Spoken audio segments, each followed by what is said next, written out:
A very strange weather pattern is developing in the United States right now, and it's set to bring even more record-breaking high temperatures to much of the United States today. Additionally, a huge storm is likely later this week that will probably bring a significant risk of severe weather, including damaging winds and large hail, and the threat of tornadoes. So in today's forecasts, we're going to break down exactly what you need to know about the weather that'll be impacting the United States over the next 7 days. And we will begin with what's happening across the country today.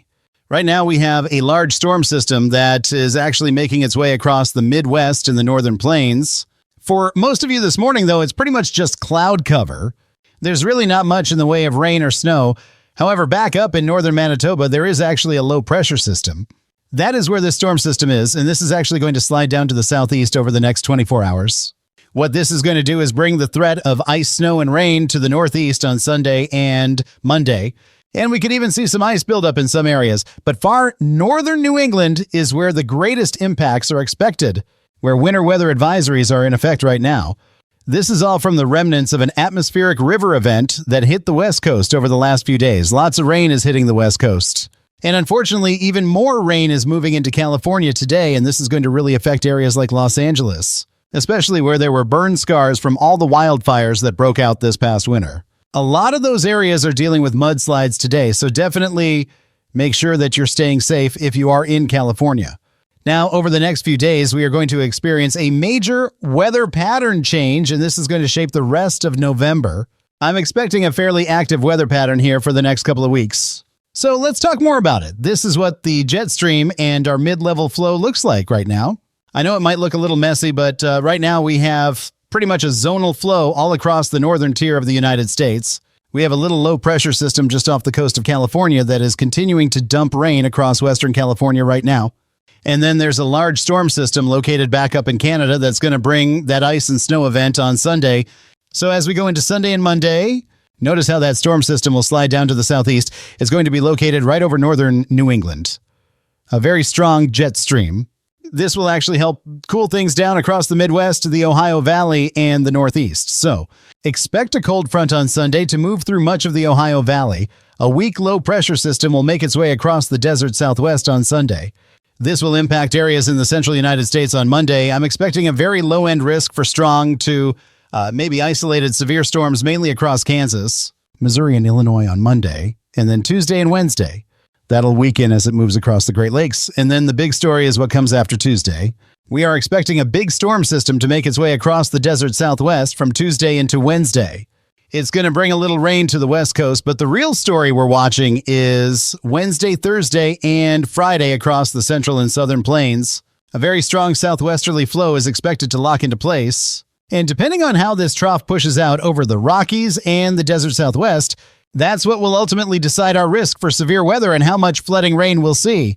Right now, the GFS model is pointing to Thursday and Friday as potentially big days for severe weather, mainly hitting Oklahoma, Texas, Kansas, Arkansas, and Louisiana.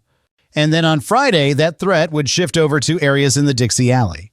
So we could be looking at 2 days of severe weather coming up on Thursday and Friday with all hazards on the table. We might even have a high-end severe weather day. On the other hand, it could just be a low-end day, and to be perfectly honest with you, nobody knows exactly how this will play out, because it all depends on the evolution of this low-pressure system over the south on Thursday and even on Wednesday before it ever gets to the Texas and Oklahoma area. So you'll definitely want to make sure you're monitoring this situation closely as long as there's any risk of severe weather and flooding on the table. We'll be here with daily updates on this storm system. Make sure you're subscribed to the channel and click that bell icon so you get notified with the latest updates, because Wednesday through Saturday are looking to be very active across a large part of the United States. Then by Sunday and Monday of next week, that's where things start to get a lot more uncertain. But the GFS model is hinting that we're going to stay in a very active weather pattern, with likely several more storm systems making their way across the central and southern U.S. during the last week or so of November. So we could be in for a pretty wild ride ahead. Definitely make sure you're staying weather aware now. One thing we're experiencing right now is an incredible heat wave. We had over 100 high temperature records shattered just yesterday. We're expecting to see at least another 20 or 30 different records broken today across the Midwest and the Central Plains, where record-breaking heat is likely to continue, with temperatures soaring upwards of 30 degrees above average across the Great Lakes and the Central Plains. This is a massive change. By the way, from last weekend, we had that huge Arctic air mass that barreled right across the East Coast, and it impacted the Great Lakes as well. So we are in a completely different zip code when it comes to the weather we're seeing this weekend. Luckily, though, if you're in the Northeast, you're going to switch right back to some wintry feeling weather on Monday and Tuesday as some cold air sweeps in on the backside of that low pressure system. So get ready for that across the Northeast. Unfortunately, temperatures are expected to stay at least a little above average across the Great Plains for Monday and Tuesday. And then by the middle and end of the week, it's basically going to be Groundhog Day across the country as we're set to remain above average for most of the lower 48, at least through next weekend. And before I get flooded in the comments section, I know there have been a couple of viral posts on social media in the last few days showing a major Arctic blast on the horizon around Thanksgiving. Even some meteorologists are posting this, which I think is crazy. Now, I do want to throw it out there that, yes, there is a possibility that we could see Arctic air and even a strong cold front around the end of November. I think we will at some point. However, there's really no science in predicting when that'll happen and if it'll happen around Thanksgiving and how cold it's going to get, because that is well over 10 days out. So just keep in mind, predictability in any sort of weather facet is very difficult anytime beyond 10 days. Nonetheless, even 7 days in a lot of cases, temperatures are a little bit easier to predict. But even then, it's more of a trend more than anything. We can't really predict exact numbers that far out, so I'm just throwing that out there. Again, don't put much stock into anything that you're seeing around Thanksgiving, as that is still over a week out from now. And for today, we are expecting about 24 record-breaking high temperatures to be set anywhere from the Central Plains all the way back into the Midwest. Areas like Oklahoma City will be challenging record-breaking highs in the low 80s today. Not something you see very often here in the month of November. Even back over in Wichita Falls, we could get near 92 degrees today. That is very hot for this time of the year. By tomorrow morning, though, a cold front will make its way across the Central Plains in the Ohio Valley. So things will take a little bit of a toll in terms of our temperatures. We'll start to cool down. Areas, though, in the Southern Plains and along the Gulf Coast will remain hot all the way through the end of the weekend and into early next week, with really no signs of major relief in the forecast for most of Texas or even the Southern Plains. The only relief that we'll probably see will be sometime around Friday once the storms and that low-pressure system make their way across the deep south. But even then, it's not going to cool down that much. We're not talking about Arctic air here. We are talking about a fairly weak cold front for the month of November. Now, let's talk more about these big storm systems that will be impacting the United States over the next 10 days, beginning with tonight into tomorrow. A strong low-pressure system will make its way into the Northeast. Heavy snowfall is likely across northern New England overnight tonight into tomorrow morning. And we'll see a little bit of light snow continuing into early Monday morning across many of the higher elevations there of New England and also upstate New York. On Monday, a lot of rain is going to continue along the West Coast, especially California. Get ready for some flooding rainfall. A weak low-pressure system makes its way across the Central Plains early Monday into Tuesday. Could see a little bit of light snow across Minnesota, Wisconsin, and Michigan, but nothing really to write home about. No historical, stuff that's going to happen out of this. Very light snowfall, maybe an inch or two in some spots. And then Wednesday and Thursday is when things really get active. Wednesday is when we're expecting a lot of moisture to come out of the Gulf and a low-pressure system to make its way over Colorado and as well as New Mexico. And that's going to dump a lot of rain from Texas back into Missouri. Flooding risk will be elevated Wednesday and Thursday, but Friday looks like the day to watch for significant severe weather. With that said, there are a lot of question marks regarding how the storms are going to evolve either Wednesday, Thursday, or Friday. It's all going to come down to our trough evolution. I do think at least some level of severe weather is going to happen on Thursday. Look at the GFS showing a huge area of storms during the daytime on Thursday with a potential line of thunderstorms. And if we were to see a line, damaging winds would be the dominant threat with some embedded tornadoes possible. But the European model, on the other hand, is showing more discrete supercells. And if that were to happen, we could see even a tornado outbreak occur.